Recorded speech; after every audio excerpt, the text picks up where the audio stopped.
Hello, everybody, and welcome to Real Movie Talk. This is the show where we talk everything films in the industry that surrounds them. I'm your host, Dec, and with me, as always, is Ben. Welcome to the podcast. Episode number 14, and in today's episode, we're going through all the news as always, and we're also going to be reviewing three films this week: The Mule, Vice, and Green Book, which have all now launched wide in the UK. So, let's jump into the news. We've got a whole load of news from Warner Brothers and DC over the past 24 hours, which has been really exciting, especially for me and Ben, who are pretty big DC fans. It was pretty awesome to see some of this stuff. So, first off, we've got some clarification on the Batman. Obviously, this is a film that's just kind of been circling around in the shadows for quite some years now. So it's now got an official release date of June 2021, and Matt Reeves is still directing it. And it's now officially confirmed that Ben Affleck is not returning for the role. He is officially out as Batman. So what do you think about this? I mean, obviously the June 2021 release date is nice to actually finally have a date, and sticking it right in the summer, I think is perfect. But I have to say, I'm very sad about Ben Affleck. Yeah, I'm just really happy they announced the release date so people can stop, talking about it. I'm really excited for it. I really like Matt Reeves. Yeah, in regards to Ben Affleck, some people don't like him, but I think he's an underrated Batman. I really do like him. But the thing is, right, I'm not too bothered that he's not in this film because this is supposed to be a prequel, right? Why would Ben Affleck play it? Doesn't make a sense, right? Yeah, I mean, If the it thing is a is, prequel. now that we have, because we do have confirmation essentially now at this point that it is going to be a prequel and it is going to be a younger Batman. And I have to say, like, I didn't expect Ben Affleck to be in this movie. I didn't, this doesn't come as a surprise to me. But if I'm honestly speaking, my personal favorite Batman that we've ever seen on screen is Ben Affleck's version. I loved it. I thought it was like, I really liked the older, more grizzled, damaged Batman that he did. I did like that, but like I say, I didn't expect it. I didn't expect this to be the case. So even though I am sad that we're never going to see him again, in this role, it's just something I didn't expect him to be showing up. I guess what's obviously going to be fun and important now is who are they now going to cast as Batman? We have another new Batman casting on the way. Do you have any early predictions? Well, if I was to choose, I don't have any predictions, but I think recently, I think who would be a good one? I think Army Hammer's a pretty good Yeah, choice. that'd be good. Who else? Charlie Cox. Mm, It's a bit nah, pie in the no, I sky that, think but I think he's as Daredevil, but I don't see him as Batman personally. it'd be But a funny parallel though, because Ben Affleck used to play Daredevil. um, yeah. So I think Army Hammer's is a really good pick, but That'd be a cool one also because of the whole Justice League Mortal thing. That would be quite cool. yeah. I so wish that movie exists. I really want to see that. Maybe one day. Um, I'm having trouble thinking of who it was. See, the thing is, Army you have to think of Hammer. someone like sort of in their early to late 20s, maybe even early 30s, because it's like, and that's difficult, especially because some of my fan castings, like I always wanted Carl Urban, but obviously that's a bit. If they're going for a younger Batman, they're not going to go for someone like Carl Urban. Uh, Uh, Oscar Isaac has right. been rumored for quite a long time now. I don't see him as Batman, to be honest. I think he's a great actor, but yeah, maybe he could play another character. I don't really see that. I see him as quite a Harvey Dent. Yeah, something more like that rather than Batman. I Mm. think he could go along with a Batman. Um, but yeah, I don't really see him as a Batman right now. But I think I'm really trying to think honestly because it's kind of hard when you're Oh yeah, it's very thinking, hard. who can you cast as a young Batman if they're going younger than, Christian Bale and all these other Batmans that have come before. So, yeah, I don't know, kind of blanking right now, but I think Army Hammer. Oh, people were talking about Nicholas Hoult. I think he's a really good actor. It's interesting. That was it. Who Oh, who would be a good one? Richard Madden, from Game of Thrones. I oh yeah, think yeah. that's a sort of nice sort of young. I can imagine him as Bruce Wayne, and I can imagine him as Batman. I think that'd be interesting. This one I remember now. Dan Stevens. I really like Dan Stevens, Ooh, and I think I could see him as Batman and maybe Bruce Wayne as well. Have you seen Apostle yet? That was a really good film this year. No, I never saw that. No. Yeah. I always saw like 'cause Dan Stevens was actually one of my fan castings for Iron Fist.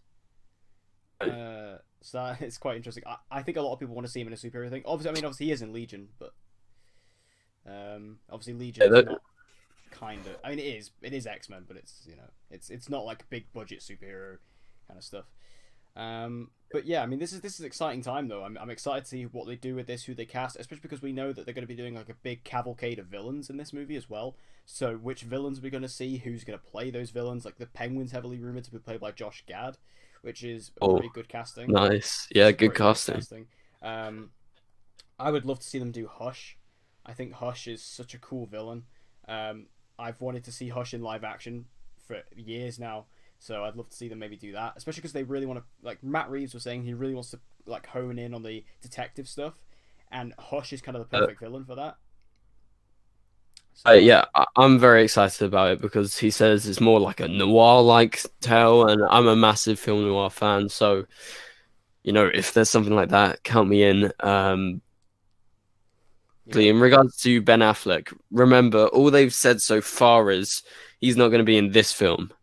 I think with this being a prequel, there's chance for Ben Affleck. I don't think we should cancel him out yet, because if it's a prequel and if it is linked in and it's in the past, I don't see why Ben Affleck can't return in the future. And I think the one thing that would kind of annoy me is if they recast in modern day in the DCU. Yeah, that would annoy me. But that's it. Yeah, I think if you're going to the past, he's going to show up in Birds of Prey, because obviously there was the picture released. I mean, I think we'll probably get to Birds of Prey in a little bit, but there's that picture that Margot Robbie released of herself on Instagram, and she has that neck tag that says Bruce on it. Yeah. So who knows? Maybe Ben Affleck shows up in Birds of Prey. I mean, they've just started filming, so who knows? But it's just nice to finally have the confirmation that he's kind of out, because we've been talking about this. It feels like we've been talking about this for years now. I mean, well, we have. Yeah. So it's nice to finally have it in writing that's done. So James Gunn is now officially in talks to direct Suicide Squad 2. We already knew who was writing the film, but now it seems like he's pretty much set in stone to be directing it as well.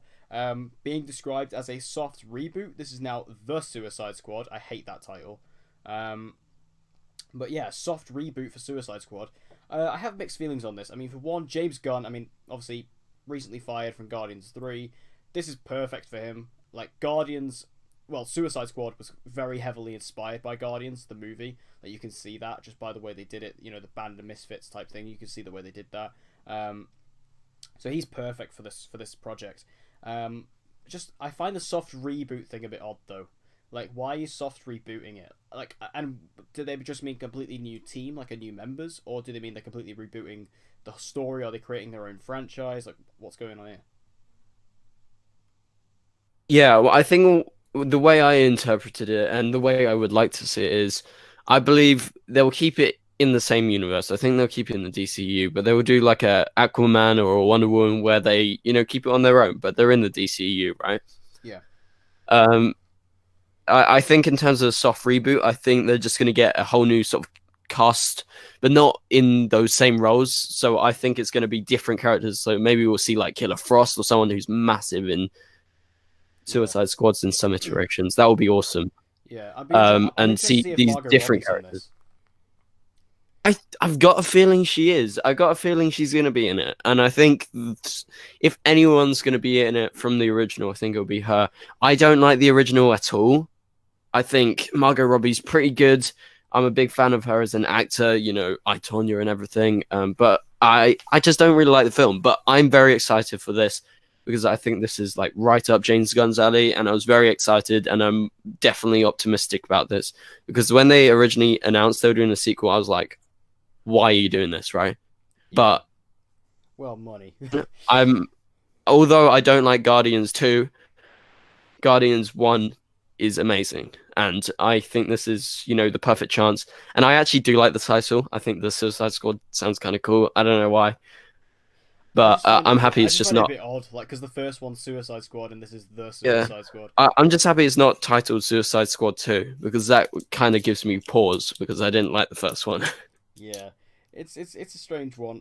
In terms of like the cast, I I think it'd be silly if Margot Robbie was not in it, just because she is like, if anybody took anything away from Suicide Squad, it was Margot Robbie. And obviously, this is because of her role in that movie. That is essentially what has led to us getting a Birds of Prey film in the first place. Because that is essentially what Birds of Prey is. It's essentially a Harley Quinn spin-off movie. They just put other characters in there. But in terms of other members, like, yeah, Killer Frost would be a cool one. I'd love to see them take on King Shark, and I feel like James Gunn would do it. Yeah, King Shark would be a good one. Killer Frost. Can we please have Deathstroke in there, please? I mean, Joe Manganiello's just sat around waiting to do it. Can we please just do it? Like, Joe Manganiello was my ultimate fan casting for Deathstroke, and then when it actually happened, it blew my mind. And given the fact that he's most likely not going to be in the Batman movie anymore, put him in the Suicide Squad. It's like perfect. Just do it. I agree. I think that's, or maybe bring a movie, like a film version of Bronze Tiger, in the TV show. Yeah, it's really cool. Be down for that. There's just so many cool choices. Like I reckon James Gunn is going to go deep into DC mythos and just pull out some really awesome choices. I think we're going to see some cool characters here. I think there's a lot of potential. I don't think he is. I didn't think he was all too good in it, if I'm honest. I love Will Smith, but I don't know. He kind of just played himself. Just kind of like typical. It was kind of like typical Will Smith, really. But we also got an announcement for a Super Pets movie. I mean, when I first read this, I was like, really? Is this a joke? But it's interesting. Apparently, it's R-rated. Did I read that right? That was from the troll account. Was it? Okay. Cinephiles. Oh, because I saw conflicting reports. I saw some people talking because I was like, this has got to be animated for sure. And I was like, surely the Super Pet, surely it's going to be a bit more aimed towards kids. And then I heard it was R-rated. I was like, what? But yeah, the Super Pets is basically a group of super animals from the DC Comics. There's like, obviously, there's Crypto, the super dog, and there's also like Bat Cow and things like that. You can even take like Supergirl's cat as well. So that's basically what they're doing. They're doing an animated movie about this. I don't know what the motivation was behind this, but I have to say they definitely have my attention. Oh, I don't think there's like a proper motivation. I think the thing is, people have been waiting, for a bit of Superman, Supergirl, Krypton action, and I think, it's just giving it, pets. Everyone loves Crypto and everyone. So I talked to the screenwriter. I did an interview with him. Apparently they, finished the script and everything, but I'm excited. I really like Teen Titans Go to the Movies. I thought it was really good, and the DC animated films. But yeah, I'll have to wait and see. Yeah, it is one of them things. Like, there's not really much to say about it. It's just we just have to wait and see what it eventually looks like and how they're going to do it. I'm definitely interested, though. I'm definitely interested. And then they also announced a Batman Beyond animated movie, which is, when I first read it, I thought it was going to be a typical DC animated movie. Like we've just got Reign of the Superman. I thought it could be in the line of that. But no, this is actually going to be a full theatrical release. So this is exciting to me. This is really cool. Batman Beyond is a brilliant story. I absolutely love it. And the fact that they're going to be doing that now, a film of that, absolutely, I'm so happy with this. And it's going to be an animated, and this is being described as DC's response to Spider-Verse.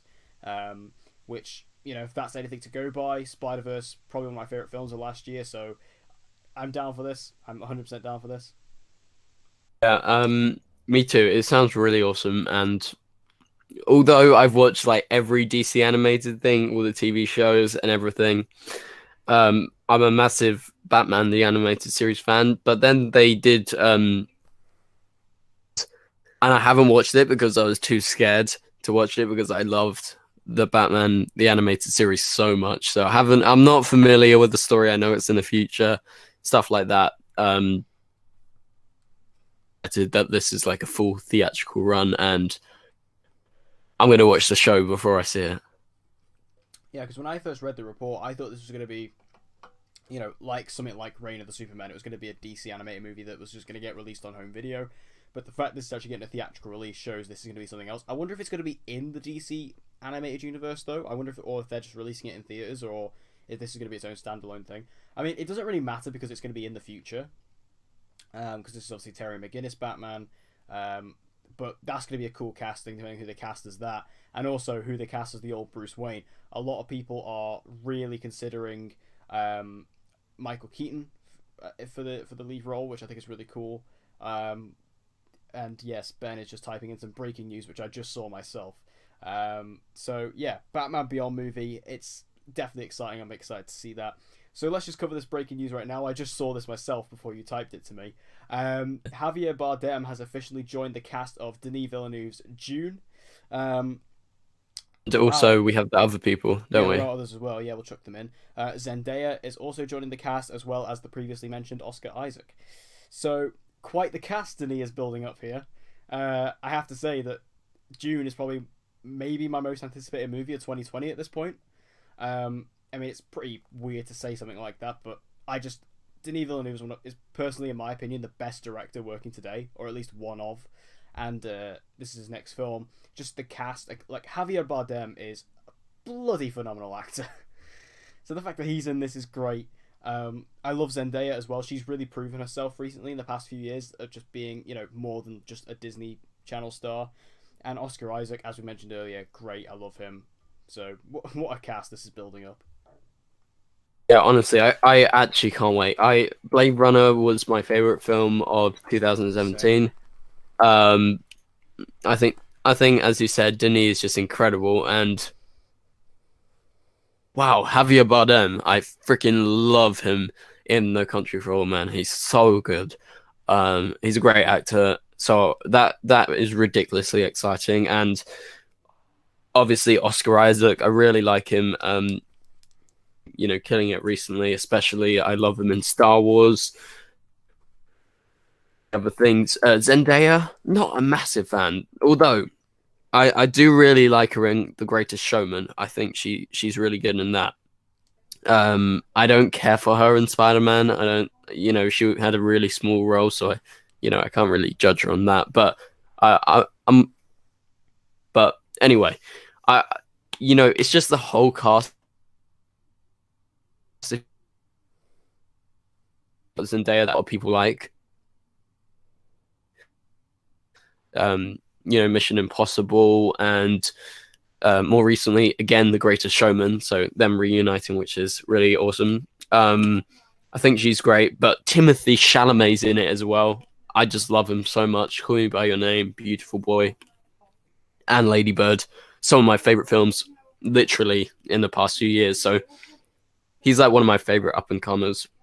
Yeah, and Stellan Skarsgård, really, really well, really, really good actor. Dave Bautista, Blade Runner, just give it to me, right? Because he's sort of reuniting with Dave Bautista from Blade Runner, so that's really awesome. But also Charlotte Rampling's in it. I'm a massive Charlotte Rampling fan. She's amazing. Earlier this year, we talked about it. The Little Stranger, she was incredible. So yeah, man, just give it to me, Denis, and this whole cast. I sort of adventure. Literally, it's like Blade Runner. It's literally what we got. It's going to be different, but it's like sort of the same wheelhouse essentially, although it's very different.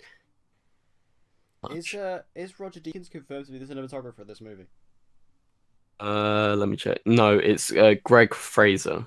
What? And so, Greg Fraser did. Roger's not doing this. Did Vice this year. Yeah, that was really good cinematography. So Roger Deakins isn't doing it. Oh, I have to say, I'm less excited now. Greg Fraser though. Did Rogue One.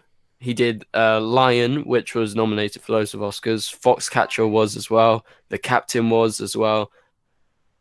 So this is a really, Roger, really good cinema. I know Roger's the best, but Blade Runner 2049 good is pure art because of that man. Oh yeah, but I have to admit that does really good hands though. Still excited about this movie. Like as I say, I'll watch anything that he does. So yeah, and the fact that it's gonna be like just this massive, expansive world, like you say, like Blade Runner, it's gonna be really awesome just to dive into this world, and especially with this cast, you can't really do any wrong there. So yeah, that's very exciting news. And then jumping back into the world of DC, we got a little teaser for Birds of Prey, which is the film coming in February of 2020. This was essentially just a camera test, kind of like the first original Joaquin Phoenix Joker camera test we got. It's kind of like that. We get very brief shots. It's mostly just Harley Quinn, but we get some very brief ones of both Huntress, Black Canary, and also Ewan McGregor as Black Mask. I think Zaz is in it as well. So, and also we do get Cassandra Cain and also Rosie Perez as Renee Montoya. So they are all in there. You don't really get to see much. There's not really much to talk about in this other than the fact that it's there. And this was basically on the first day of filming. Do you have anything to really say about this? I mean, the only thing I have to say is that it's kind of confirmed at this point that they're going to be making Black Canary a singer in this, which I do quite like. I like the fact they're going down that route. But I don't really have much else to add for this. I am very excited. I like Birds of Prey a lot. I really do. Huntress is literally one of my favorite DC characters, so that's very exciting to see her. Like I said, I really didn't like Suicide Squad. I kind of like Margot Robbie as Harley Quinn. I'm not as ecstatic about her as a lot of people, but I think the main thing that I'm excited for is Huntress. Obviously, I love Black Canary. I don't know the actress, so I can't comment on her yet. But I know the Huntress actress. She was in 10 Cloverfield Lane, and I loved her in that. So I'm really excited. Also, Ewan McGregor, one of my favorites.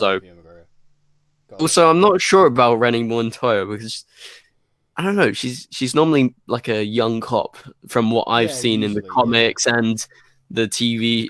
So that. The animated TV shows, so we'll see. I don't know how big of a role she's playing because or maybe she's not in this. Relationship she's gonna have with the Birds of Prey, because if she's working for the GCPD, then is it gonna be like she is going after them, pops up every now and again, or what? Yeah, or just being like a bit just running into them. Like sometimes she'll work with them, sometimes she won't. It's just it'll be interesting what kind of role she has, but there isn't really much to say about this teaser. It was basically just to get people aware that this movie's happening and it's filming and things like that. So, we'll probably see, we've seen a few set photos already. We'll probably see a lot more coming out. I just want to see the full reveal of the costumes. I really want to see what Black Canary's costume is. I want to see what Huntress and Black Canary look like. Honestly, I wonder if they'll actually give Black Canary the fishnets. That'll be interesting. If I don't think they will, but it'd be interesting if they do. I just want, a comic accurate one, and they need to get Huntress in the Justice League, the animated series costume. I love that suit, the purple one. Yeah, it'd be cool. But I'm excited about this movie. I believe isn't Christina Hodgson writing this? Yeah. That doesn't really excite me. I know it excites you, but I thought a lot of Bumblebee was well written, but I thought it's slacked at points. But I think she can shape it up, in my opinion. I know you love it, but yeah. Yeah, Bumblebee, best movie of 2018. So moving on, we got a recent announcement that they are rebooting the Ghostbusters. This is essentially Ghostbusters 3, and this is completely disregarding the 2016 female Ghostbusters reboot. And this is still going to be a new cast, however. This is going to be focusing on younger kids in this one, 2 male, 2 female. No casting announcements as of yet. I am pretty excited about this. I think this is a really cool idea. This is actually being directed and written by Jason Reitman, the son of Ivan Reitman, the creator of the original Ghostbusters. So I'm actually really happy about this, and I'm pretty excited, to be honest. Yeah, I'm really excited. Jason Reitman is a really good director. I really like him. No, but I saw the front runner and I really liked it. I really like the front runner. I missed out on the front runner, but you should check out Tully. Tully's really good.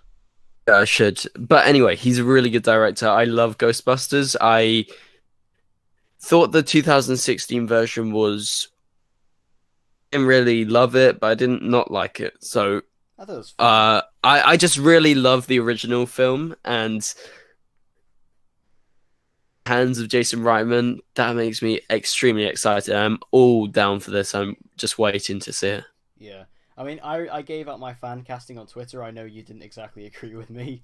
But they say they're sort of going for younger actors and actresses. I mean, what they're sort of going for is Stranger Things, aren't they? That's sort of what, I feel like that's too young, though. Yeah, I think that's too young. I think they need to go, early 20s.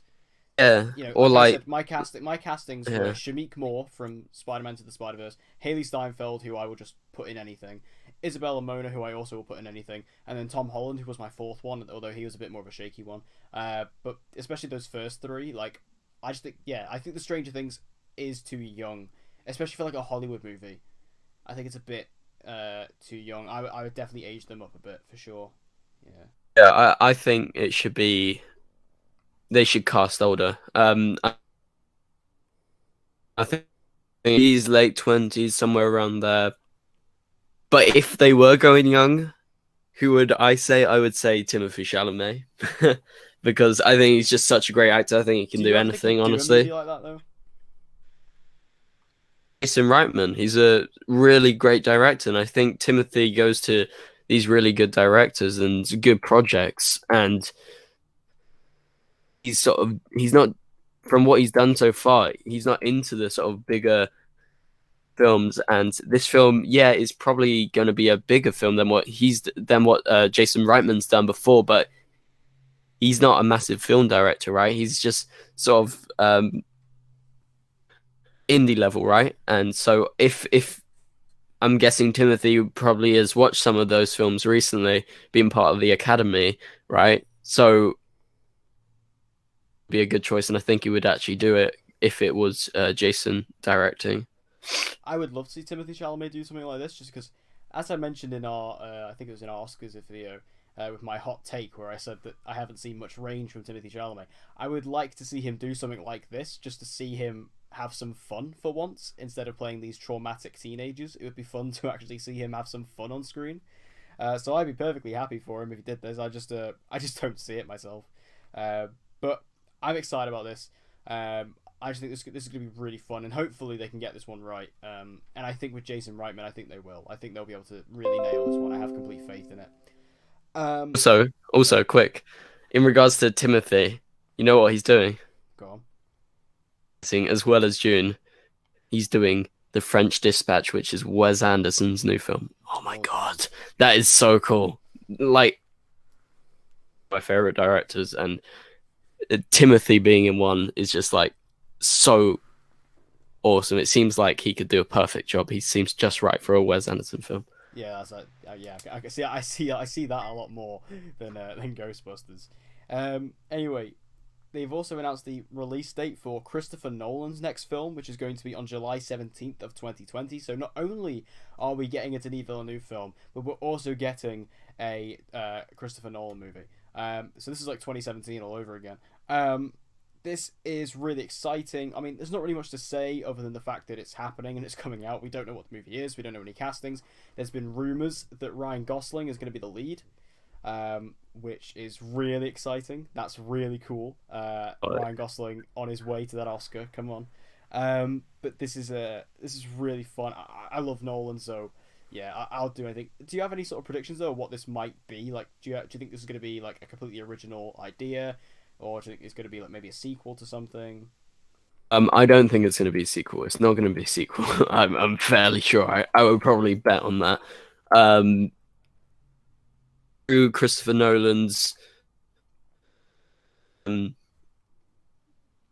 catalogue of films that he's done The Dark Knight, Inception, Interstellar, Dunkirk, Memento, Batman Begins, The Dark Knight Rises, The Prestige, Insomnia. Right, those are his director films, like his feature films. Got so much range. He is one of my favorite filmmakers, like, of all time. And I have this sneaking feeling. I know people are like, "Oh, is it going to be a DC film? Or is it going to be one of these films?" Right? I've got a feeling. I would like him to tackle I think it's going to be something psychological, something on the lines of Inception. I think it's going to be high concept, an event film, right? So if I'm talking event, I'm thinking Inception. That's what I'm thinking. Or something like Dunkirk. That's an event, although it's smaller budget and whatever. That is an event. So I think it's going to be original, and I think it's going to be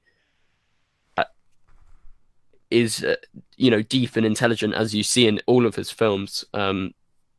I'm ecstatic. When I heard that news, I literally sort of just ran around screaming because he's one of my favorite directors of all time. Yeah, I mean, when I first heard this, I thought I thought of Inception. Like that's what I thought. Like when I was kind of Yeah, predicting, so I thought Inception. So that's really cool. I am definitely excited about this. It's going to be interesting to see what this movie eventually turns out to be. If Ryan Gosling does end up in the lead, I really hope that's true. You know, I mean, Nolan typically tends to keep the same sort of cast when it comes to his films, but you know, Dunkirk didn't necessarily have that, so you know, it seems like maybe he's getting a bit more expansive with that. So you know, getting in Ryan Gosling, why not? oh my God, yes. It's just yes. Yes. And also, Edgar Wright has announced his next film, which is going to be called Last Night in Soho. This is being a bit more of a horror route for Edgar Wright. I could tell you were very excited about this. I'll let you sort of take the wheel with this one. Yeah, I think they said it's back in London, right? Yeah. It's back in London. Yes, this is perfect. You know, Edgar Wright, honestly, one of the best filmmakers, you know, similar to Christopher Nolan, to Denny. These guys kill it all the time. And Edgar Wright, Baby Driver is just incredible. It's beyond incredible, actually. Yeah, And I agree. is just a classic. It's so good. Hot Fuzz, brilliant.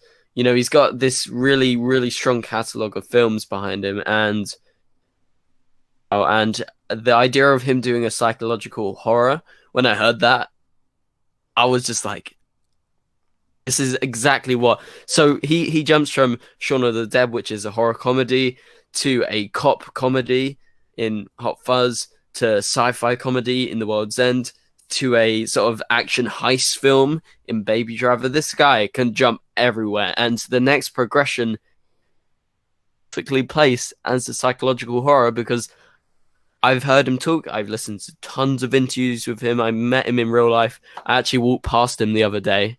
Oh yeah. Really funny, and I was freaking out, but I didn't disturb him because he was with his like girlfriend or something.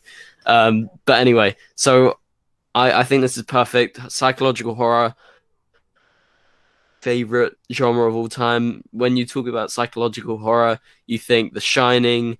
You think more recently like Hereditary or Suspiria or something like that. This is like I just can't think of anything better, honestly. Yeah, I think this would be Oh, really cool. it's in Soho, and I'm always there, so that's really awesome. Yeah, I'm excited about this. I mean, Edgar Wright is just fantastic. You know, Cornetto trilogy, gotta love it. And also, Baby Driver was my second favorite film of 2017, just under Blade Runner. I adore that Same. film so much. So yeah, again, I'll watch anything Edgar Wright does. So this is definitely gonna be an exciting one. And final piece of news: Doctor Sleep, which is the long-awaited sequel to The Shining, is actually been moved up. The release date has now been changed to November 8th of 2019, which is crazy because that seems so much closer than it once did. As that is, we're now in 2019. We're now in February of 2019, and yeah, that seems like it's around the corner. Oh, you know, when I heard this, I was like, "Oh my God, is this year? What?" Um, is my favorite, like literally one of my favorite films of all time. Up there with, I always say my favorite is, joint favorite is The Dark Knight and the original, and you know, close behind, well, right up there is, you know, the trilogies, but I can't really say that. But that's Harry Potter and Star Wars. But anyway, so right up there with Psycho and everything, and so the thing is, what I want this to do, I don't know right now. I don't think they've clarified, but it's a sequel to The Shining, right? But they haven't clarified, is it a sequel to the book? Because we know there's a Doctor Sleep book. I haven't read it, but apparently it's really good. Um, or is it a sequel to the film? Because I think the film is just perfect. I think they should do a sequel in the book. I don't think it should be for the film because I don't think we don't need that, and I don't want that, you know? But the thing is, the director is really good. Like The Haunting of Hill House, I'm dying to see that. I just haven't got round to seeing it yet, but I'm really excited because obviously I just love The Shining, and hope it's not to do with the film The Shining. Yeah, I just want it to be to do with the book. But Mike Flanagan is really good. If you look at his track record, he's got a great track record in horror. that is his main stuff that he does. He had Hush, he had Oculus, Absentia, Before I Wake. All of those films really good, and so this really excites me. But I just hope it's a sequel to the book, not the film. I think it will be a sequel to the film. I think, I don't see why they would do a sequel to the book in film form. That feels a bit weird to Just, me. I mean, adapt to the book. That's what I mean. Oh, right. Adapt from the book. Yeah, I don't know. We'll have to wait to see. For me, I've never seen The Shining. It's just one of them You things. need to. It's just You like, need to. thing is for me, like, I don't know if I've said this on the podcast before, but I became a pretty big film fan fairly recently. So a lot of like what are held up as classics I haven't seen. I'm slowly and surely getting my way through them. So I will get to The Shining eventually. It's just not quite there yet. But will I actually see this movie? I don't know. I mean, I've seen obviously. We just spoke about him. What's his name? Ewan McGregor. Is in the lead role. That interests me. I love Ewan McGregor, so that'll definitely be cool. But I don't really have much to say about this because again, I've never really seen The Shining. I've never read it. I don't know anything about it. So yeah, for me, it's just kind of like whatever. It just surprised me because the release date feels so close now. Now that they've moved it to 2019, so that's pretty cool. So now moving into our reviews for this week. Firstly, we have Clint Eastwood's latest film, The Mule. This movie is about a 88-year-old florist who is able to, after his business goes bust due to the uprise of the internet, he is actually given an opportunity to basically transport drugs into the United States and also weapons and other things, and he gets paid for it, and he basically gets labeled as a mule. So, what did you think about this movie overall?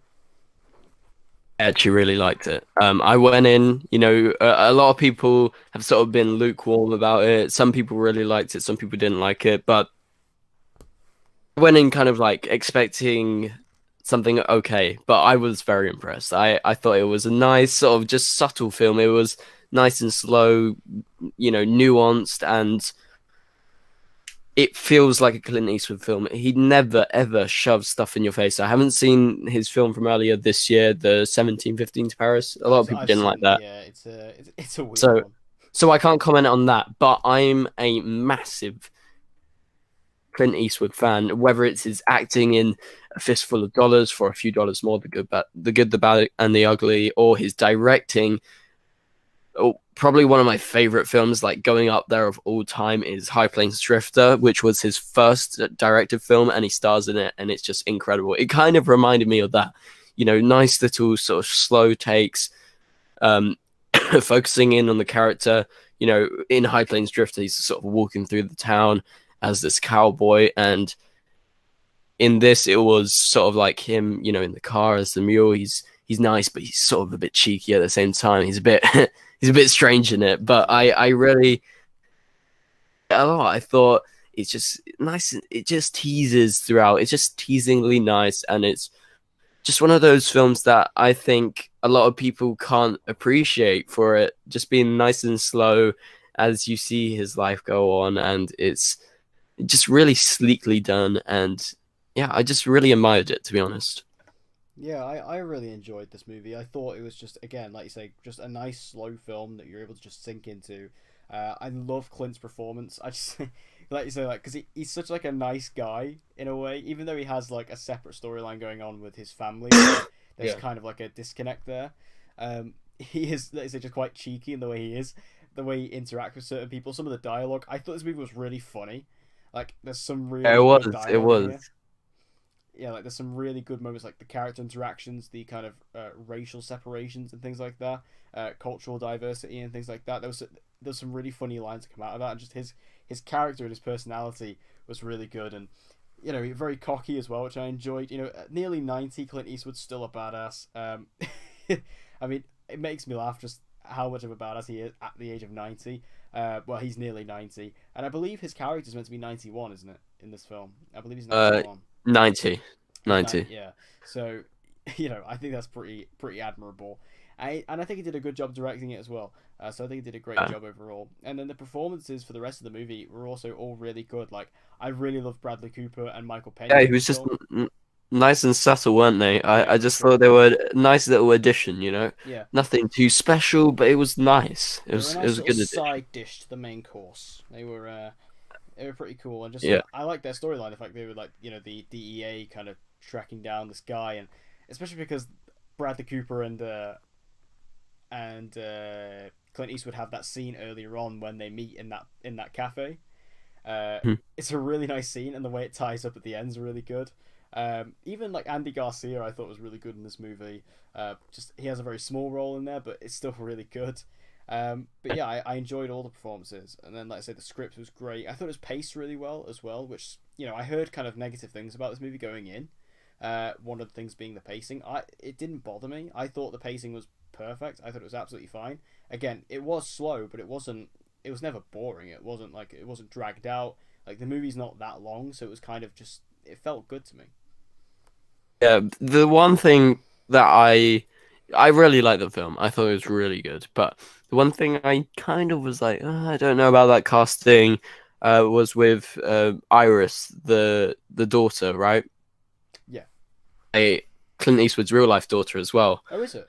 Alison Eastwood, yeah. I didn't think she was all too good. I thought she was just all right. I think they could have cast better. Also, Diane West at parts seemed a bit scripted, but she's normally a really good actress, so I can look over it. It's only Yeah, a she was very little. breathy in the way she spoke. Thought maybe there was a little blip in the casting, but otherwise, I really, really like the film. Yeah, I found. Yeah, I think Diane West was a weird one. To be fair, I agree with that. But for the most part, I just really enjoyed this movie. Like I was able to just sit back and relax and enjoy it. I really like just the area of the US that this movie's set in, just the Midwest. I really like that kind of setting, and yeah, just all the elements in this movie came together for me, and I enjoyed it. Yeah, I don't really have much else to say about it. I just thought the movie was just really nice, a good story, and something that I definitely enjoyed. So yeah, I definitely recommend The Mule. It's a fun movie. Next up, we have the new film from Adam McKay, that being Vice. I'll let you go first with this one.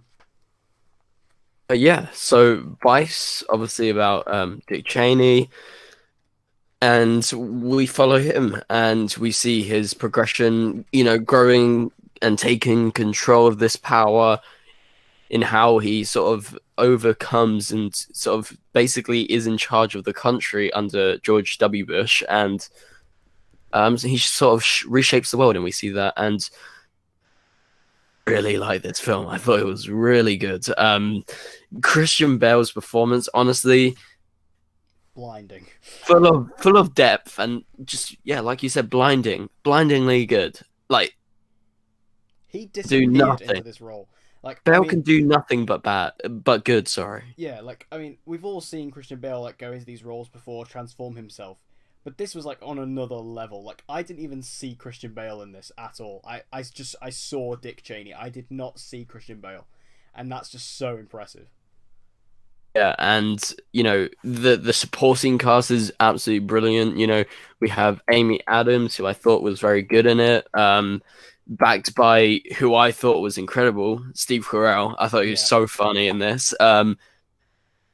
Jesse Plemons, the narrator as it yeah, goes on, sort of just ambiguous in the way it's done. And I really like Sam Rockwell for the short part he was in. I'm a big fan of him. I love Three Billboards as well.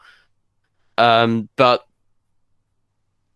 really worked. I thought it was very experimental, very bold. I explained it as being raw. It was really funny and raw, though. It was sort of like punching you in the face, but also kind of stringing you along as it goes on. And I really like the editing. I thought it was really awesome and really well done in the way that they spliced together documentary footage, documentation, and I just was really impressed by Adam McKay in the way they sort of crafted the film narrator, and via this sort of weird kind of sort of plot that just kind of goes on and on and on, but throughout these different time periods, and you see the development of him and Bale, it changes every time, and he just knocks out of the park every time. And I just thought it was really kind of nuanced, full of depth, and I thought it was very raw and hilarious at the same time.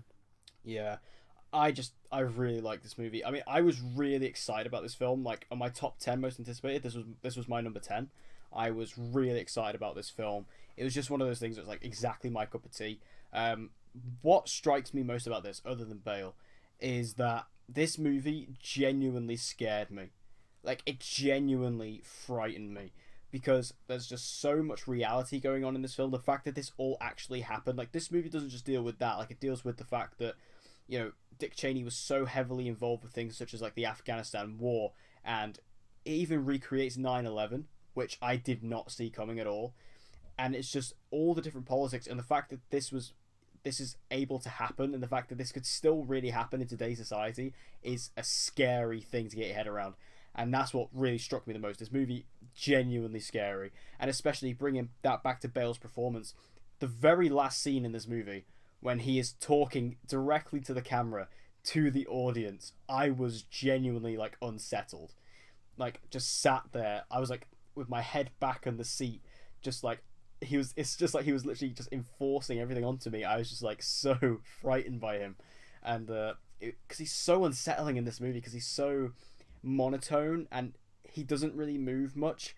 So when he's just like staring at you, it's creepy. And this movie's just very relevant to today's society. It's very darkly funny. Like there are some really great moments in this, even down to like the moment when the credits roll about half an hour in. That was brilliant. Yeah, that was amazing. That was so funny. And yeah, Jesse Plemons, like he was really good in this. Like especially because Jesse Plemons, when he first starts talking, like he says, "Oh yeah, me and Dick Cheney are kind of related," but I'll get to that later. And then the way it ties in at the end, when you actually find out who his character actually is, I was like, "Whoa!" And like that jump scare with him, like when he gets hit by the car, that genuinely got me. I love the twist in the film. Yeah, it's great. It was really interesting, really well handled, really well done. And all the other casting as well, like Sam Rockwell was good in this. I love Steve Carell. I thought he was brilliant. Amy Adams was really good in this as well. Just so many good performances. It's so well written, and like I say, like this movie has scared me more than like any other film in recent years. And I loved every minute of it. Like I thought Vice was absolutely fantastic. Brilliant, absolutely brilliant. And I probably would go as far to say that this is Bale's best performance of his career. I think I wouldn't. Oh, what would you go? Where would you go with this? Favorite film: Batman, Dark Knight, You're gonna go and Batman. Batman Begins, Dark Knight, Dark Knight Rises. They're my favorite films of like all time. So, but yeah, it's like right up there. It's incredible. It just amazed me because like I was literally watching this, just watching that role, watching him perform. I was just like, "Where's Christian Bale gone?" Like he's just disappeared, and he's just in this role, and I just thought it was phenomenal. I mean, obviously, I do worry for his health, by the amount of times he does need to slow down, but I mean, he delivers some great performances for us, so it's all worth it. But yeah, Vice, absolutely fantastic. I don't think it's for everybody. I don't think everybody's going to enjoy this, and it has been quite a divisive movie. Of course, it's literally made to be, it's made in a way that's very sort of not one-sided, but what's it called? Like one particular vision, right? So, say you see like a horror, for instance, horror films, right? But it's mainly subjective. It's like a subjective film rather than something that's objective that will expand to a large audience because it's so specific in what it's going for and it's so raw. Yeah, definitely, it's not going to be for everyone. Yeah, I just think as well, I think the movie relies a little bit on you as an audience member having some kind of background knowledge on politics a little bit. So I feel like if you're completely alien to politics, you might struggle with it a little bit. So I don't think the movie's for everybody, but I think if you're willing to give it a shot, you may be surprised by what you find there, because it's a really good film, I thought. Like, really entertaining. I didn't expect to like it as much as I did, even though I was so excited about it.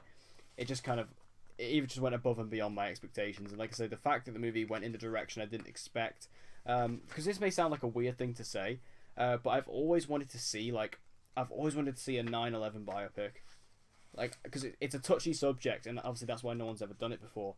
But I've always wanted to see them do it, and this was kind of the closest we've had, I think. to get in that, and I enjoyed that aspect of the movie as well, just for them to kind of recreate that. And it doesn't surprise me that Adam McKay was kind of, someone to cross that line. But yeah, I thought this was a great film overall. I absolutely loved it. And then final review. This is in regards to sticking with UK release dates. This is my favourite film of the year so far. This is my number one, even though I actually saw this movie last year, as well as you did. I think this film is just absolutely beautiful, and that is Green Book. I'm seeing this again tomorrow. I'm so excited. So this movie tells the story of Nick Vallelonga, who is a driver, or Tony Vallelonga, sorry. Nick Vallelonga was the writer. Tony Vallelonga, who is a driver who is employed to drive Doc Shirley around the south of America during a music tour. This movie just really spoke to me and touched me. Like, because what I like about this film, and this is actually what a lot of people don't like about it, and I disagree, is that this movie deals with a lot of themes of racism, it deals with a lot of themes of class, but it does it in a way that is positive and uplifting and friendly rather than hostile. And I like that. I like the fact that the film it's trying to be a nice film. It's trying to be a feel-good movie, and the fact it doesn't go deep and doesn't drag down the film with all this emotion and all this dead weight. Instead, the movie just goes, no, let's take these themes and reflect them in a positive light and show that how you can take that negative energy and turn it into positive energy. And that's what I like most about this film, is the fact that it was able to do that. And the fact that people are kind of giving the movie stick for it, I don't really agree with. Performances on the whole, great. Like, Viggo Mortensen doesn't do that many movies, but every time he does, he just comes out of nowhere. And this is easily his best performance for me. And also, Mahershala Ali can do no wrong in my eyes. He's also phenomenal in this movie. I just loved exploring the friendship between these two, like seeing how their relationship develops. They start off because they're basically from two separate worlds. You've got one who, you got Tony Vallelonga, who is just he's very racist to begin with. He's very judgmental. He is someone who very much likes his food. And then you got Doc Shirley, who's very much upper class. And things like that, and the way that they begin to embrace each other's cultures and embrace each other's interests, and the way they begin to act a bit more like each other is a really nice development. And the movie's so funny in parts. Like, the movie just comes, like, the scene in the car when they're eating the chicken leg is brilliant. I love that scene so much. When I watched that the first time, I was absolutely laughing out loud with that scene. And just the way that it develops, it's just a really sweet, nice, heartfelt movie. It's a really nice, laid back one to watch. I just enjoyed. I don't have a negative for it. I absolutely adore this film on all level. I really do, and I'm so excited to watch it again tomorrow night. So yeah, what are your thoughts on Green Book? Oh, sorry. I watched Green Book really early. Like, so it premiered at TIFF, and then a few weeks later, I was in Zurich and it was on, and I was like, okay, so I've got one more slot to watch a film. So I had Roma booked. I had a film called Sunset that's going to be out in UK very soon. But what could I pick? I can't do First Man. I can't make that. Green Book. I remember. I saw the trailer. I liked the trailer. I can't really remember it that well. The trailer though, and really good audience reactions. And it had Mahershala Ali in it, and I did not recognize Viggo Mortensen, by the way, at first. Yeah.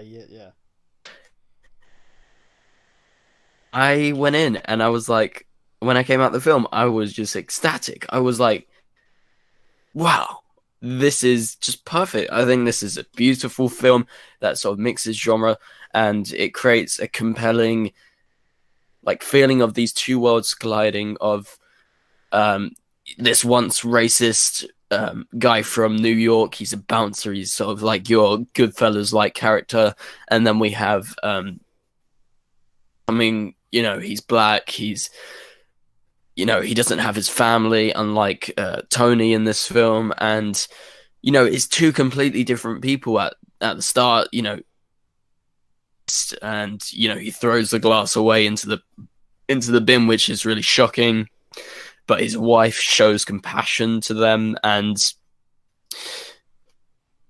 seeing those two worlds colliding, coming together, and it's really subtle, and it's really full of charm and compassion. And I think the reason why it's getting all this backlash, the reason why people are looking into it so much and being like, okay, I'm going to watch the film now. I have expectations that it's going to be like, what the media is saying right now, because, there's all the articles and everything.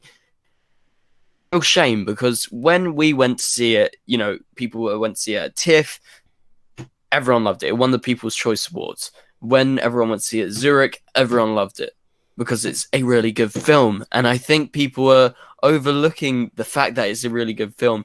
And to be honest, when I wrote my review for it, I thought the way it dealt with racism was really, really good. And I thought it was subtle, it was nice, and at the true point when it wanted to express its feelings, when Doc actually wanted to express his feelings about the racism and the struggles that went on, I thought it was utterly brilliant. I thought that was one of the best scenes of the year when he says to Tony, "What am I? Yeah, that's If I'm not black enough, or if I'm not moment. white enough, then what am I? Yeah, who am I?" And I thought it was, the ideas of racism come along throughout the whole film. It's nice and not like in your face. That's what people want. They want, from looking at some of the backlash, they want that sort of just strictly racism, which really works in some cases. But in this case, it's meant to be a sort of just a film about these two friends from totally different worlds coming to accept each other. It's not trying to be that film that people were, saying, oh, it's not good because it's not doing that now. Because that's not what they were going for. It's supposed to be these two worlds colliding, and I really loved it. And to be honest, when I came out of it, I was just, I just wanted to see it again. I saw it again literally a few weeks later at the London Film Festival. Loved it again. I'm gonna see it again in the next few days. And honestly, I'm a massive sort of gangster genre fan. I love The Godfather, The Godfather 2, Goodfellas, all of them, right? And this really reminded me of that. I haven't seen a film in the cinema like that in a very long time. And although it didn't tackle the gangster genre like full on, like say Goodfellas or something, it wasn't going for that. But it had those elements, the family elements, like the ending scene. Yeah, I love that. I love that because I'm a massive fan, and it's sort of, and it's those people by the end coming to accept it, really, although some of them at first are like, they're sort of hesitant because inherently they don't, talk to black people that much in New York. And it's the same around all of America at that point. And I just thought it was a really heartwarming piece of cinema, and I really, really liked it. Yeah, I adore this movie. Like, I really do. I adore it. Just like you say, it was really subtle. I like the way you put that. Like, it's really subtle the way it deals with racism and even sexuality as well. Doc Shirley is a gay man, and with that, it deals with that a little bit in this movie. And again, so many films, as of late, do this. When they tackle these subjects, they feel like they have to really go in depth with it and really shove it in your face to really make a point of it. Whereas this movie, like, it's not about that. I mean, it has those themes, and it does have to deal with it and tackle it in some ways, but it does it in a subtle way that doesn't grind the movie down to a halt. It just does it to the point where, okay, it's done, it's covered, and we dealt with it in a good way, and now we can continue on with the next part of the story. And I really like that about it, and it's just a feel-good movie, and I don't see why people have a problem with that. I don't see why people have this issue of, oh, the movie should have been more dark and depressing. And it's kind of a similar thing to what I said about Bohemian Rhapsody. I mean, did people's complaints about Bohemian Rhapsody aside, a lot of people said, oh, that movie should have gone deeper and things like that.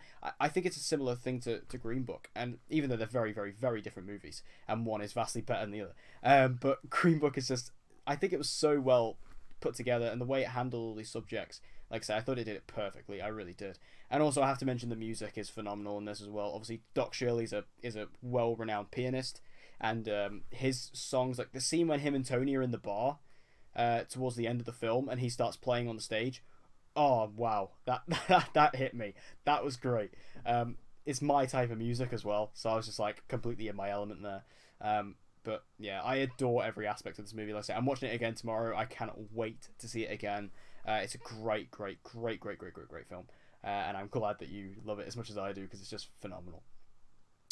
So anyway, that draws this episode of Real Movie Talk to a close. Is there anything else you'd like to add about anything we spoke today?